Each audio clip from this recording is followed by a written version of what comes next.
Hallo, heute ist Montag, der 22. November 2021. Das Video heute wird ein bisschen anders als die vorherigen. Das wird ein bisschen nachdenklicher, etwas ruhiger, auch nicht so geskriptet. Ich hoffe, das kriege ich einigermaßen hin. Es bezieht sich aber auf ein Video, was ich das vorletzte Video, was ich gemacht habe. Da habe ich ja angekündigt, dass ich mich mit Emotionen beschäftigen will und mir die so der Reihe nach mal vorknöpfen möchte. Und habe da auch mit so hypothetischen Beispielen versucht, ein bisschen zu erklären, wie sowas aussehen kann und so weiter. Aber nun will ich nicht so tun, als gäbe es halt aktuell nicht auch ganz reale Beispiele von tatsächlichen, sehr starken Emotionen. Das, worum in den Zeitungen diskutiert wird, das ist so die Faktenebene und immer beschweren sich alle, dass das überhaupt nichts bringt, miteinander zu diskutieren, weil irgendwie redet man immer gegen eine Wand und es ist auch egal, wen du zuhörst. Alle Parteien denken immer, sie reden gegen eine Wand. Also das scheint überhaupt nicht zu funktionieren. Und wenn auf Faktenebene so eine Kommunikation überhaupt nicht funktioniert, dann scheint es auch gar nicht um die Fakten zu gehen, sondern um irgendwas anderes. Deswegen bin ich hier auf der Spur und versuche das eben auf der Basis. Was bedeutet das den Menschen? Worum könnte es den Menschen eigentlich gehen? Auf der Ebene versuche ich das Ganze irgendwie zu auszuleuchten. Das kommt davon, wenn man kein Skript hat. Das heißt also, auf den ersten Blick sieht es so aus, als ob es um Wut gehen würde. Aber ich denke persönlich, dass es hier vor allem um Angst geht. Darum versuche ich mal, die verschiedenen Lager, die ich so aufgeschnappt habe, ein bisschen zu porträtieren, natürlich wieder emotional zu porträtieren, sodass man vielleicht auch besser verstehen kann, worum es da gehen könnte. Da haben wir auf der einen Seite natürlich die Gruppe derjenigen Menschen, die schlichtweg Angst haben, an einer gefährlichen Krankheit zu erkranken. Wir sehen vielleicht auch im TV die Wissenschaftler oder die Ärzte und wer auch immer so beteiligt ist, mit immer banger aussehenden Gesichtsausdrücken in die Kameras erzählen, was sie so rausgefunden haben und welche Kriterien sich so als Risikofaktoren herausgestellt haben für einen schweren Verlauf. Und dann hören die sich so an, was da so erzählt wird und haken gedanklich ab. Check, das habe ich. Check, das habe ich auch. Check. Die Liste wird immer länger. Und dieses dumpfe Gefühl stellt sich ein, alter Scheiße. Wenn ich das kriege, dann muss es schon echt mit dem Teufel zugehen, dass ich mit dieser vollen Stempelkarte einen milden Verlauf kriegen werde. Also wenn es mich erwischt, dann werde ich bestimmt einen schweren Verlauf haben. Im schlimmsten Falle beiße ich ins Gras. Vielleicht, weil wir gerade dabei sind, kommt auch noch oben drauf, ich bin schon immer vom Pech geküsst, egal um welche Krankheit wir reden. Jede Komplikation, die eintreten kann, ich nehme immer alles mit. Ja, es kann eine noch so geringe Wahrscheinlichkeit sein, dass irgendeine noch so einfache Krankheit irgendwie eine schwierige Komplikation oder einen schwierigen Verlauf nehmen kann. Ihr könnt euch darauf verlassen. Das arme Würstchen, die 0,5%, die irgendeine Komplikation haben, das bin ich. Ja, und wenn es jemanden erwischt, dann garantiert mich. Und die einzige Rettung ist eigentlich nur ein gottverdammtes Heilmittel oder eine Impfung oder irgendetwas, was diese verdammte, scheißgefährliche Krankheit irgendwie besiegen kann. Ansonsten bin ich hier dran. Wenn dann Menschen daherkommen, die das Verteilen dieses Heilmittels irgendwie behindern oder anstatt mitzumachen, irgendwie die Krankheit leichtsinnig verteilen, dass noch mehr Leute krank werden, dann ist das wie so ein Tritt ins Gesicht für mich in dieser Situation. Diese Krankheit könnte mich höchstwahrscheinlich töten. Ich erfülle fast alle Kriterien und ich habe auch noch ein scheiß Karma anscheinend, dass mich diese Krankheit dahin raffen wird, wenn ich sie kriege. Bin ich euch wirklich so wenig wert, dass ihr mich einfach so sterben lasst? Das klingt schon relativ hart, muss ich zugeben. Das war also eine mögliche Seite des Konflikts, der ja inzwischen mehrere Fronten hat. Noch eine andere Kategorie von Leuten, die teilen vielleicht auch ein ganz ähnliches Schicksal. Sie haben vielleicht auch so eine Dauerkarte in der Pechlotterie gezogen, vor allem Nebenwirkungen, wenn es vielleicht um Medikamente geht, die ach so geliebten und wirkungsvollen Medikamente, die schlagen mit schlafwandlicher Präzision ein. Alles, was es so an Nebenwirkungen gibt, Ich nehme alles mit, nicht wahr? Es muss auch nicht nur die Krankheiten haben, Komplikationen und Nebenwirkungsraten, die mit noch so geringer Wahrscheinlichkeit auftreten. Ja, bei Medikamenten ist das ganz genauso. Da gibt es auch einen ellenlangen Beipackzettel, den sich niemand durchliest, weil niemand sich verrückt machen will. Ich muss das durchlesen, weil ich wissen will, was auf mich zukommen wird, weil es wird mich garantiert treffen. Das habe ich immer. Auch Impfschäden übrigens, ja, die ja auch existieren, haben zwar eine ganz geringe Wahrscheinlichkeit und werden deswegen auch gern mal als quasi ausgeschlossen weggewischt. Ja, aber irgendwer sind halt auch die 0,Quietsch%, die von den Impfschäden erwischt werden oder von irgendwelchen Nebenwirkungen. Und ja, dreimal dürft ihr raten, wer das dann wieder ist. Ist natürlich auch entspannend, sich auf den geringen Risiken auszuruhen, solange man es nicht selber ist, den es trifft. Die Krankheit, von der hier die Rede ist und die so ultra gefährlich sein soll, sieht jetzt erstmal etwas unspektakulär aus. Die einen sagen so, die anderen so, die meisten sagen gar nichts, weil die sind damit nicht in Kontakt gekommen oder haben nichts gemerkt. Macht jetzt erstmal nicht so einen großen Eindruck, als wäre hier große Panik angesagt, aber auf einmal kommt da so ein Impfstoff des Weges und der muss auch jetzt ganz schnell unters Volk gebracht werden und der ist auch schon getestet, das ist schon alles schon fertig, das ist alles so im Schnipp. Auf einmal können alle sich impfen lassen. Oh, Moment, sage ich da als Pechlotterie-Dauerkartenbesitzer. Ich bekomme schon schwere Nebenwirkungen von den Medikamenten, die angeblich jahrelang schon getestet worden sind. Also selbst das, was schon lange in Entwicklung ist, noch nicht mal das vertrage ich gut. Und ihr wollt mir jetzt erzählen, dass irgend so ein Kram mit einer völlig neuen Technologie und dass das nach ein paar Monaten schon durch ist und dass das alles schon garantiert sicher und safe ist und jetzt ihr schon genug Zeit zum Testen hattet und ja, lasst uns das Zeug auf die Leute loslassen. Wird schon gut gehen.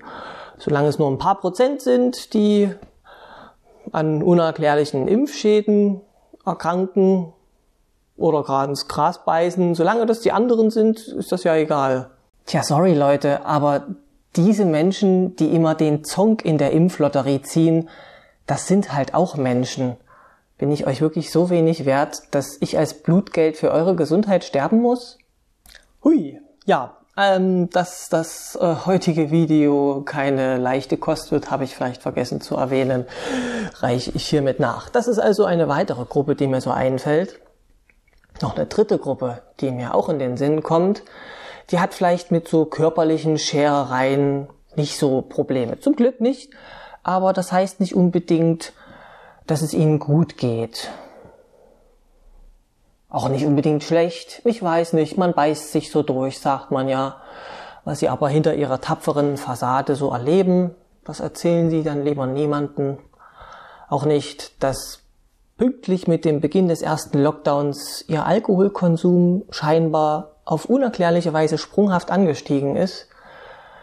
Dass sie auch den ganzen Tag allein im Homeoffice sitzen und manchmal das Gefühl haben, ihr Arbeitszimmer würde sie auffressen oder noch weiter, als würden sie schon längst aufgefressen sein und in einem riesigen Magen von einem Monstrum sitzen, was sie langsam verdaut und sie werden immer unsichtbarer. Es ist so, als ob das Leben aus einem herausfließt und man immer mehr Farbe verliert, bis man irgendwann genauso aussieht wie die Wand, vor der man steht, bis man fast durch sich selbst durchgucken kann. Mein Leben selber gestalten, etwas erleben, irgendetwas, was von diesem drögen Alltag irgendwie ablenkt, lachen, Scherze machen, sich mit Leuten treffen, über den Chef lästern, Adrenalinkicks beim Sport oder flirten oder irgendwie unter die Leute gehen, sich verwegene Affären herbeiwünschen, irgendwie spüren, dass man am Leben ist. Das ist es, was mir wieder Farbe zurückgibt, was mich wieder Kraft tanken lässt. Aber genau das geht gerade alles überhaupt nicht. Nicht mehr weggehen, auch nicht mehr zur Begrüßung umarmen darf man sich. Als ob alles an mir irgendwie eklig wäre. Bloß weg von mir, Abstand halten, als wäre ich irgendwie selber schon ansteckend. Wisst ihr, wann ich meine Oma das letzte Mal gesehen habe? Zu Weihnachten. Letztes Jahr zu Weihnachten. Und wer weiß, wie viele Weihnachtsfeste wir noch zusammen feiern werden. Das ist halt auch wichtig. Es gibt schließlich einen Grund, warum Menschen soziale Wesen sind. Meistens jedenfalls. Aber stattdessen werde ich dazu verdonnert, das Haus nicht mehr verlassen zu dürfen, nicht unter die Leute gehen zu dürfen. Kein Adrenalin, kein Sport, keine Flirts, kein Gefühl mehr lebendig zu sein, nur arbeiten. Im Homeoffice versteht sich, das geht natürlich noch, selbstverständlich. Wenn ihr das Leben nennt, dann kann ich mich genauso gut auch mit dem Virus infizieren. Bin ich euch so wenig wert, dass ihr mir alles Lebenswerte wegnehmt und ihr mich mit dem Trostlosen zu Hause allein sitzen lasst? Ja, ich würde jetzt gerne irgendwas Aufmunterndes zwischendurch mal bringen, aber irgendwie ist mir nicht danach zumute, weil irgendwie von Beispiel zu Beispiel öffnet sich irgendwie tiefer dieser Schlund, der zeigt, wie tief der Abgrund eigentlich ist, wenn man sich einmal traut, reinzuschauen. So auch die 4. Gruppe, das ist jetzt die letzte, die mir so einfällt. Danach höre ich auf, sonst verschlingt euch der Abgrund selbst auch noch, das will ich nicht. Die 4. Gruppe, die mir noch eingefallen ist, bewegt sich gar nicht so sehr auf der Ebene der Krankheit selbst. Das sind eher Menschen, die beobachten etwas ganz anderes, was sie äußerst beunruhigend finden. Sie sehen nämlich, wie diese Krise, wie jede andere Krise auch, die Menschen irgendwie teilt. Und zwar in diejenigen, die sich den Arsch aufreißen, um die Krise irgendwie zu bewältigen, und in diejenigen, die stattdessen damit beschäftigt sind, diese Krise für sich irgendwie zu nutzen. Es ist ja irgendwie auffällig, dass das Pflegepersonal in unseren Krankenhäusern und Pflegeeinrichtungen seit über einem Jahr auf Knien darum betteln, endlich etwas Arbeit abgenommen zu bekommen, dass mehr Leute eingestellt werden, dass sich diese Menge an Erkrankten irgendwie nicht alleine bewältigen müssen, und nichts passiert. Und in derselben Zeit hat sich das Vermögen der oberen 10% deutlich erhöht. Wie kann das denn sein? Ich meine, genau den ersten erzählt man die ganze Zeit, dass kein Geld da ist, und die letzte Gruppe macht was? Wo ist denn hier die Logik? Hier reißt sich doch eine Gesellschaft im Grunde für nichts und wieder nichts den Arsch auf, ruiniert sich eigentlich ihre eigene Gesundheit für die Gesundheit anderer und vor allem auch für den Reichtum einiger weniger. Für was am Ende eigentlich? Was nutzt mir denn ein gesunder Körper, wenn ich am Ende von einem System regiert werde, was jede Gelegenheit nutzt, um aus mir noch den letzten Cent rauszuquetschen, selbst im Moment der größten Not, wenn es eigentlich um viel wichtigere Sachen geht, wie die Gesundheit anderer Menschen und Menschenwürde und solche Sachen, davon rede ich ja schon gar nicht mehr. Ist es da nicht sogar ehrlicher und menschenwürdiger, von einer Krankheit dahingerafft zu werden, so nach ganz alter Art, anstatt irgendwann vor sich hin zu siechen, wenn man bemerkt hat, dass das alles völlig vergebens ist und man im Prinzip wie ein Sklave in einem Rädchen ist, was sich dreht und dreht und dreht, und man kommt aber überhaupt nicht voran, weil man nicht für sich selbst irgendetwas schafft, sondern nur für irgendwelche anderen, in deren Käfig das Rad eingespannt ist. Seid ihr euch so wenig wert, dass ihr euer Leben für so einen Betrug wegwerft? Ja, das war jetzt vielleicht ziemlich hart, aber das waren so ein paar wirkliche Überzeugungen, die ich mir so überlegt habe. Und ich habe es natürlich versucht, jetzt sehr deutlich und damit es auch gut verständlich ist, worum es gehen könnte, habe ich versucht zu beschreiben und irgendwie klar zu machen. Kann natürlich sein, dass ich es vielleicht hier und da etwas übertrieben habe und dass ich vielleicht auch noch irgendwas übersehen oder vergessen oder was auch immer habe und vielleicht die Wahrheit immer so ein Mischmasch aus mehreren verschiedenen Überzeugungen ist. Tja, und nun könnten manche von euch sich vielleicht fragen, Kater Schnurz, was nun? Jetzt hast du uns hier gezeigt, worum es vielleicht Menschen gehen könnte, zumindest mal so porträtiert, nach ein paar Beispielen, worum es gehen könnte. Und was machen wir denn nun dagegen? Nichts.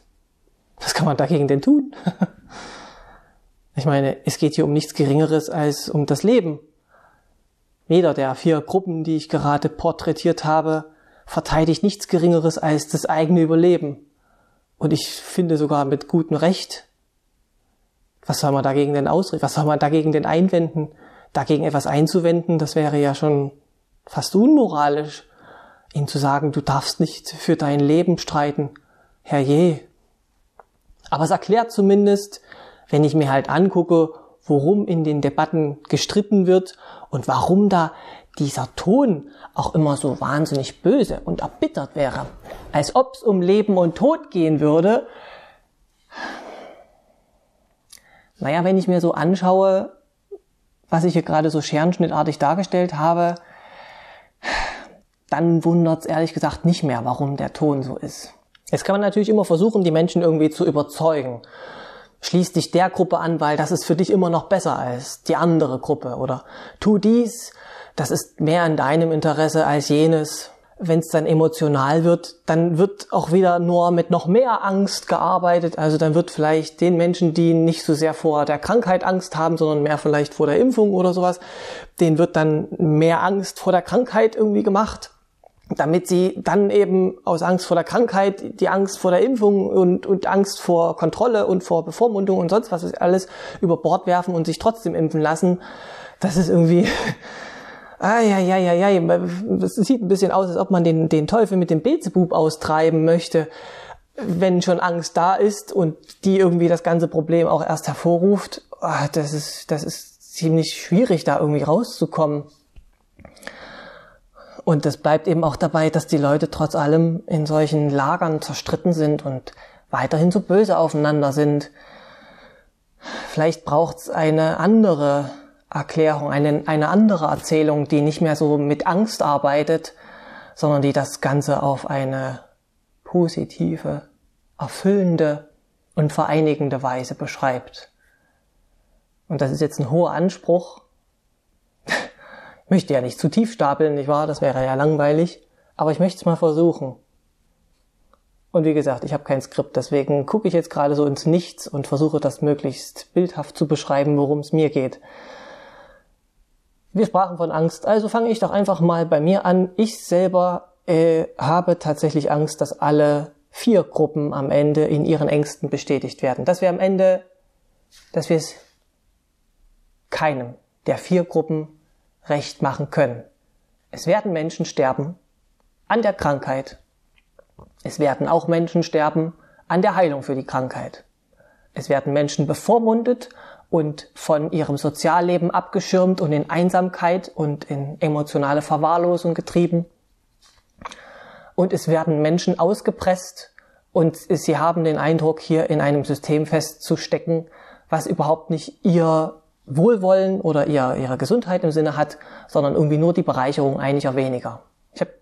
Meine Angst ist, dass am Ende alle Recht haben und deswegen alle am Ende das Handtuch hinschmeißen und sagen, das bringt alles nichts. Wir machen nicht mehr mit. Auf der anderen Seite ist mir aber auch klar, dass wir es auch gar nicht allen recht machen können.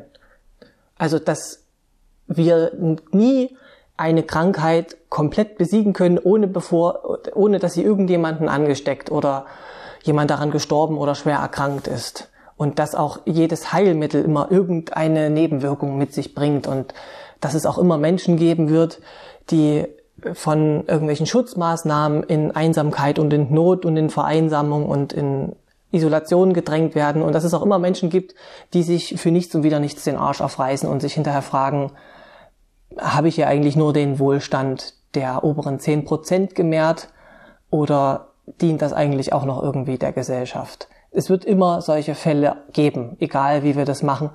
Und es ist aber auch nicht der Punkt, es allen recht zu machen. Es geht nicht darum, es perfekt zu machen. Das ist auch gar nicht notwendig, sonst hätten wir es als Menschheit gar nicht so weit gebracht, weil Perfektion gibt's nirgendwo. Nirgendwo in der Natur ist irgendetwas perfekt. Jede Spezies in irgendwas gut, aber halt nicht perfekt.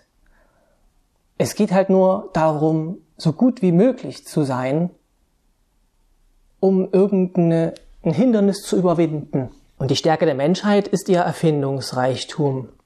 Unsere Intelligenz, unsere Fähigkeit, Wissen anzueignen, uns auszutauschen, weiter zu lernen und zusammenzuarbeiten. Wir sind weder besonders schnell, wir können nicht besonders tief tauchen, wir können nicht fliegen, wir haben keine coolen Zacken auf dem Rücken, keine spitzen Zähne, wir sind noch nicht mal besonders kräftig. Alles, was wir können, ist das hier oben. Das ist unsere Stärke. Das macht uns zu anpassbaren Individuen, die sich jeden Lebensraum irgendwie so zurechtbasteln können, dass wir da drin leben können. Wir haben vielleicht keine spitzen Klauen, aber wir können Werkzeuge machen, die uns das geben, was man braucht, wie wenn man spitze Klauen hat. Wir können nicht fliegen, aber wir können uns was bauen, damit wir auch fliegen können. Wir können nicht tief tauchen und so weiter. Ihr versteht das Prinzip. Aber nichts davon hat irgendjemand alleine gebaut. Was unsere zweite Stärke ist, ist halt auch, dass wir gut zusammenarbeiten können. Und das war bisher immer unser Evolutionsvorteil. Der Grund, warum die Menschheit die vorherrschende Spezies auf diesem Planeten eigentlich ist. Ja, es ist besser. Tja, und was ist momentan passiert, ist eigentlich relativ alltäglich. Es taucht irgendetwas auf, irgendeine Bedrohung und die Menschheit muss jetzt mal machen. Oder eben nicht machen und dann geht sie halt ein wie die Primeln. Und die Menschheit hat gemacht, was sie halt am besten kann. Sie hat ihre Klugheit in einen Topf geworfen und Kooperation und so internationale Zusammenarbeit und alles.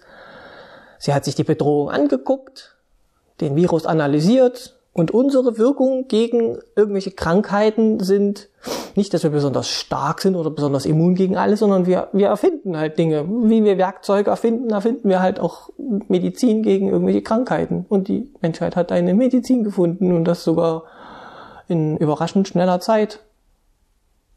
Das ist, was wir tun. Das ist der Grund, warum wir so eine vorherrschende Spezies sind. Und das hat erstaunlich gut geklappt. Und jetzt müssen wir nur noch den zweiten Teil erfüllen, nämlich die Zusammenarbeit. Also, dass auch alle an einem Strang ziehen, dass alle mitmachen, dass diese Medizin auch tatsächlich benutzt wird. Und wir das abwenden, was ansonsten die Bedrohung vielleicht sein könnte. Das ist eigentlich schon alles. Aber gerade das funktioniert momentan nicht. Und vielleicht ist deswegen auch dieses Virus so eine besondere Herausforderung. Nicht, weil es so ein besonders gefährliches Virus ist. Gerade deswegen nicht. Dieses Virus ist ja so, es ist so hinterlistig und es ist überhaupt nicht, dieses Virus ist überhaupt kein würdiger Gegner. Der macht überhaupt nichts her. Die Menschen, die ihn haben, die werden nicht irgendwie grün im Gesicht und fangen dann an so wie Zombies herumzulaufen. Sie kriegen auch keine Beulen und werden irgendwie sterben sofort und hinterlassen einen riesengroßen Haufen, Flüssigkeiten. Das ist überhaupt nichts, das ist überhaupt nicht gefährlich, das ist überhaupt keine Herausforderung, das ist überhaupt nicht episch. Nee, das ist irgendwie so ein Virus, das ist eigentlich größtenteils unsichtbar. Das ist eigentlich das Unverschämte daran. Die meisten, die es haben, die merken es noch nicht mal. Oder die haben vielleicht ein bisschen so einen Schnupfen oder sowas. Nur ein kleiner Teil der Leute, die es kriegen, die haben schwere Symptome. Und noch ein kleinerer Teil, die kommen ins Krankenhaus und sterben dort jämmerlich, erbärmlich, ohne jegliche Chance. Das ist aber auch das Fiese an diesem Virus, dass es auf diese Weise genau unsere eine Stärke antippst, nämlich unsere Fähigkeit zusammenzuarbeiten. In dem Moment nämlich, wo ein Teil der Menschen das Virus zwar haben kann, aber gar keine Symptome oder nur ein bisschen Schnupfen haben kann, und einen anderen Teil der Menschen, die schwere Symptome bis hin zum Tode erleiden oder vielleicht später sogar noch lange nachwirkende Folgen haben werden und nie wieder arbeitsfähig sein werden, da teilt sich die Menschheit in zwei Lager. Die einen, die sagen, ich hatte es, das ist überhaupt nichts. Und in die anderen, die sagen, doch, und ich arbeite täglich mit denen und die leiden schlimm. Und die beiden finden überhaupt nicht mehr zueinander. Das ist eigentlich das Gewitzte an diesem Virus und auch das Fiese, dass es uns an einem solchen wichtigen Kernpunkt packt und uns spaltet. Naja, ich wollte jetzt hier keinen langen Monolog halten, obwohl ich das eigentlich gerade gemacht habe. Ist egal. Mir ging es eigentlich nur darum, ich wollte ein Plädoyer darauf halten, hoffentlich ein etwas fröhliches Plädoyer, dass die Stärken der Menschheit in ihrem Erfindungsgeist und eben auch in ihrer Fähigkeit liegen, zusammenzuarbeiten. Und wenn wir unsere Chancen so gut wie möglich ausnutzen wollen, dann ist es am besten zusammenzuarbeiten und sich nicht spalten und aufteilen und aufeinander böse zu sein, weil wenn wir uns die verschiedenen Gruppen mal angucken, die ich vorhin porträtiert habe, da wird eines ganz frappierend klar. Eigentlich geht es um das Gleiche allen. Sie alle wollen nur überleben. Das ist nur so verständlich. Aber es würde funktionieren, wenn alle an einem Strang ziehen würden. Wenn klar ist, nein, wir können nicht alle retten. Das können wir nie, aber es ist das Beste, was wir können. Wenn wir schon nicht fliegen oder tief tauchen oder schnell rennen oder besonders gut sehen und hören und sonst was können, dann können wir wenigstens gut denken und Sachen erfinden und uns was ausdenken, was uns hilft, was uns heilt. Das ist das Beste, was wir können. Und wir versuchen, so viel wie möglich von euch mitzunehmen und zu retten, wie es nur geht. Wenn das das Versprechen ist und die Regeln für alle gleichermaßen gelten, dann hat am Ende jeder ein Los in der Pechlotterie, aber auch in der Glückslotterie. Warum dann nicht zusammenarbeiten, wenn es doch um dasselbe geht? Daher wünsche ich euch Gesundheit, dass ihr es schafft, dass ihr eure Liebsten auch in voller Gesundheit sehen könnt, ihr auch bald euer Leben wieder zurückbekommt und wir das ganze Ding möglichst bald abhaken können. Dann bis zum nächsten Mal mit stillen Grüßen. Euer Kater Schnutz.